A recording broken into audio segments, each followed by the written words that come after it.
Hello, this LP3 training video is for the aging report. To access the aging report from the login menu, select reports, management reports, aging. You'll notice that the aging report title is there and also aging report tab. To pull a particular aging reports are generated after you close a business day. So anytime you have a closing for a business day, which should normally be at the end of each business day, you can come to list and the aging report will be available for that end of business day also. So today is June 24th. I already did a close of the day. I closed business for the day to generate the aging report. Go ahead and choose 624 and pull up the report. Take a look at some of the important parts of it. Aging report will be dated. For instance, this is 6/24/20. This is today. I went ahead and closed out, so this aging report was generated.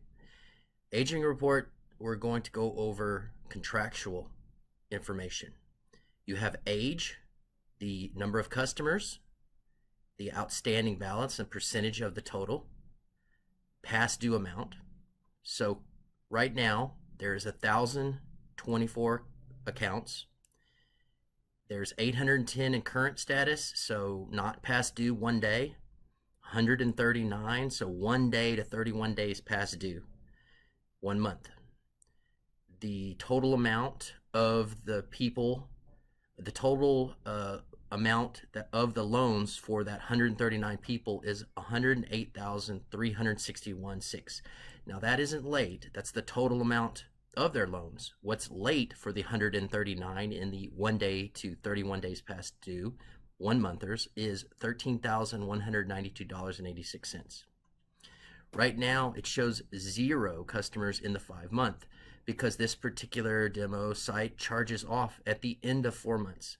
So what's really important to see here is your 53 people are in the 4-month category. So at the end of 4 months, they will charge off. Now, right now, they are past due $27,304.99. But if all these people charge off at the end of the month, $41,672 is the amount that will be charged off. So this gives you a good idea also of what is the total amount past due, but then also what the total amount of the loans of, say, this 53 people is in this category of 4 months, or 24 people in the 3-month category, or 14 people in 2 months. 1 month being 1 day to 31 days past due, 2 months being 32 days to 64 days past due, and so forth. A couple of important numbers that you can see here, and we'll go ahead and do a close. We'll take a payment, do a close, just so you could see these numbers change.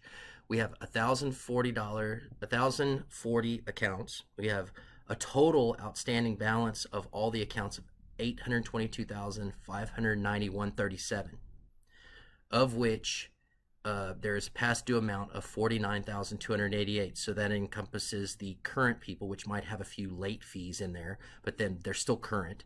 They maybe have a few late fees, just depending on settings, why you have a little bit of amount under past due here. All the way through, everyone added up, it'd be $49,000, which includes all, say, fees in the current or non-payments of 1 month, 2 month, 3 month, or 4 month past due. Let's go ahead and look at accounting. View documents and period report. A period report is generated when you close each day. So let's go ahead and pull up that period report and see how you can audit a couple of things at the end of the day to make sure that your accounting for the most part is correct. We have here outstanding balance, $822,591.37, and number of accounts, 1,047. So when you close out the end of the day, a good thing to do is to pull up your period report, which is this. Check your balance and number of accounts against your aging report. One way to make sure that your accounting may not have any fraud or other things, which is covered in a different video. But right here, $822,591.37, 1,040 accounts. So let's go ahead and find somebody in the 4-month category and take a payment, because right now we have 53 people in there. So let's go ahead and come over under collect accounts. We're looking at somebody in the 4 months, so we're going to go ahead and go over here to age of 4 months. And what we're doing here is we're going to collect on somebody in there, like they're going to come in and make a payment. That's what we're going to show here. If somebody makes a payment, how does that 53 accounts change and when? So we're going to go ahead and pull up the account. Cassandra Cooks. Right now she has regular payments of $90. She's in the 4-month category. She's got late fees of $40. So what I'm going to do here is go ahead and take a payment of the 90 plus the 40, so 130, to get a full payment plus late charges from this customer. And we're going to have the receipt in person. Came in person, paid cash. You can pull up the receipt and print. We're just going to say, okay, it was fine. Now, here's a promise to pay an additional amount. Hey, you've paid this, when you come in and pay the rest. Okay, I'll be in next Friday. So pull up a calendar, choose next Friday. I'll be in before 5. Go ahead and put a note in there, in by 5. And contact codes are covered under a different video, but just showing you that you get a promise to pay after you make a payment. All right, so the customer's now in an age of 3. They've made a full payment plus late fees, and they got a promise to pay in, and they're on the age of 3. So let's go ahead and exit this record, and let's go ahead and exit collect account, and I'm going to exit the period report. I'm going to exit the aging report. I'm going to go ahead and close today's business again.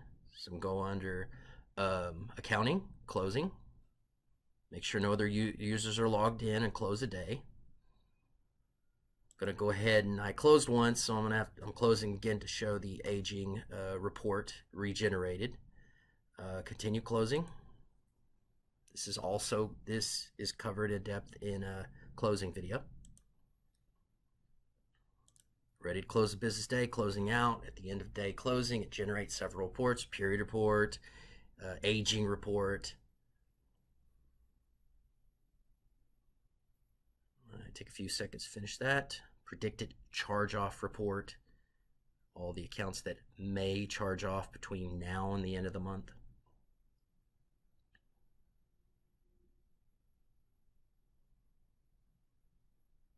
There's quite a bit of customers here, 1,044 active accounts.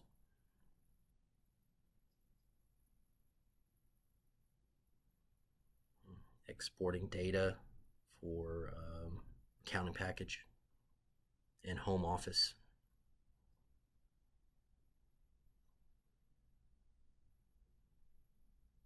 Closing is relatively quick, even on 1,044 active accounts, but it does take a couple minutes. Okay, closing is finished. Now let's go back over to reports, management reports, aging. Pull up today. Pull report. And we did collection activities on somebody in the 4-month category. So instead of 53 accounts in that category, there's 52, which it should have added them then to the 3-month category, because that's what they're in now. Took whatever amount they were past due under this section and outstanding in the 4-month section and moved it over to the 3-month. And again, we can go to accounting, view documents, period report. Pull up the report for view. And it should be the same number of accounts, 1,040, and balance if you're comparing it to the aging report at the end of the day, just to make sure your numbers are matching up for your accounting. Go ahead and exit out of period report. A couple more things on aging report. If you go into your aging report and it's now is the 24th of the month, it's just pretty much an overall view of where age-wise your accounts are overall. The most important things being that if these 52 people in the 4-month category that are past due 26,000 were to all charge off at the end of the month, it's not 26,000 that's currently past due that will charge off, it's 40,000 that will charge off. So this is a quick way of seeing you know, the totals in each of the month categories: currents, 1, 2, 3, 4, and then this one only has 4 months. So that is the aging report. Thank you very much.